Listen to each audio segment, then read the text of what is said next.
हम लोग रोज ही तो अपनी दुनिया देखते हैं, है ना? पर कभी सोचा है उस जादू के बारे में जो हमें ये सब देखने में मदद करता है? चलिए आज प्रकाश और छाया के इसी विज्ञान को समझते हैं। तो शुरुआत करते हैं एक बहुत ही सिंपल से सवाल से। कभी सोचा है कि हम अंधेरे में क्यों नहीं देख पाते? सवाल छोटा है, पर इसका जवाब हमें रोशनी और परछाई की एक बड़ी ही दिलचस्प कहानी की तरफ ले जाएगा। तो सबसे पहले बात करते हैं रोशनी की। आखिर ये है क्या चीज और इसमें इतनी ताकत आती कहाँ से है? सिंपल शब्दों में कहें तो रोशनी एक तरह की एनर्जी है। वो एनर्जी जो हमारी दुनिया को रंगों और शक्लों से भर देती है। सोचिए, अगर ये न हो तो सब कुछ एक काले कंबल के नीचे छिप जाएगा और हमारी आंखें कुछ भी नहीं देख पाएंगी। और हाँ, ये रोशनी सिर्फ हमारे देखने के लिए ही नहीं है। अरे, ये तो जिंदगी का आधार है। ये जो पेड़ पौधे हैं ना, वो भी तो सूरज की रोशनी से ही अपना खाना बनाते हैं। सही में, रोशनी के बिना जिंदगी की कल्पना करना भी मुश्किल है। तो ठीक है, रोशनी जरूरी है, पर सवाल ये है कि ये आती कहाँ से है? जवाब है सोर्स ऑफ लाइट, या कहें तो प्रकाश के स्रोत से। मतलब कोई भी ऐसी चीज जो अपनी खुद की रोशनी पैदा करे, वही है सोर्स। और मजे की बात यह है कि ये सोर्स दो तरह के होते हैं। एक तरफ है कुदरती, जैसे हमारा सूरज जो करोड़ों अरबों सालों से चमक रहा है, और दूसरी तरफ है वो जो हम इंसानों ने बनाए हैं, जैसे बल्ब, मोमबत्ती या फिर टॉर्च, जो अंधेरे में हमारे काम आते हैं। चलिए, अब हमें ये तो पता चल गया कि रोशनी आती कहाँ से है, तो अब देखते हैं कि ये चलती कैसे है, इसका सफ़र कैसा होता है।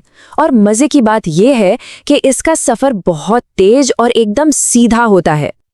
रोशनी का ना एक गोल्डन रूल है, ये हमेशा, और मेरा मतलब है हमेशा, एक सीधी लाइन में चलती है। ये कभी दाएं बाएं नहीं मुड़ती, बस सीधी अपनी मंजिल की तरफ। और इसी सीधे रास्ते को हम विज्ञान में किरण या रे कहते हैं।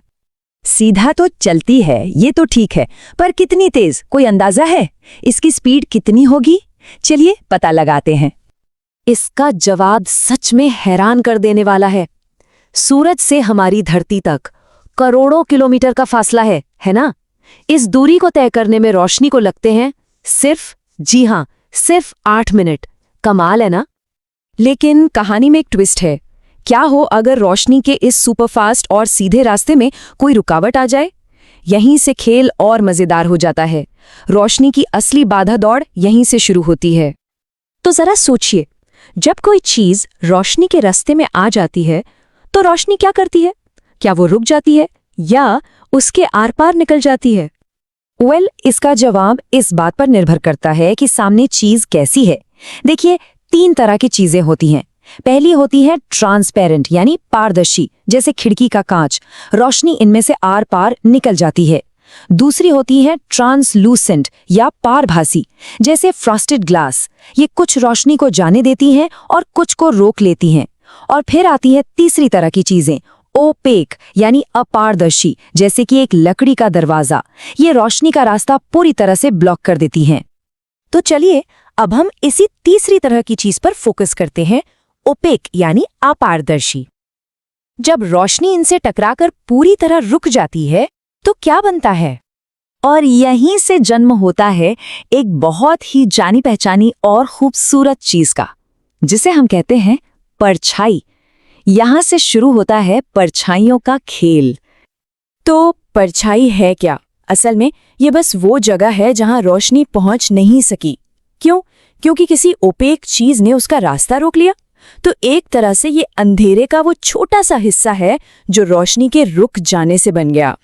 और परछाइयां भी बड़ी मजेदार होती हैं। ये कभी एक जैसी नहीं रहती। ये तो पूरे दिन सूरज के साथ साथ अपना रूप बदलती हैं। कभी गौर किया है? सुबह और शाम को जब सूरज आसमान में नीचे की तरफ होता है तो परछाइयां खूब लंबी हो जाती हैं, और जैसे जैसे दोपहर होती है और सूरज ठीक सिर पर आ जाता है तो वही परछाई सिकुड़कर एकदम छोटी सी हो जाती है। तो आज हमने रोशनी के सीधे सफर और उससे बनने वाली परछाइयों की कहानी को समझा। लेकिन जाने से पहले एक सवाल। हमने अभी बात की कि रोशनी हमेशा सीधी लाइन में चलती है, तो फिर बारिश के बाद आसमान में जो इंद्रधनुष बनता है वो तो घुमावदार होता है।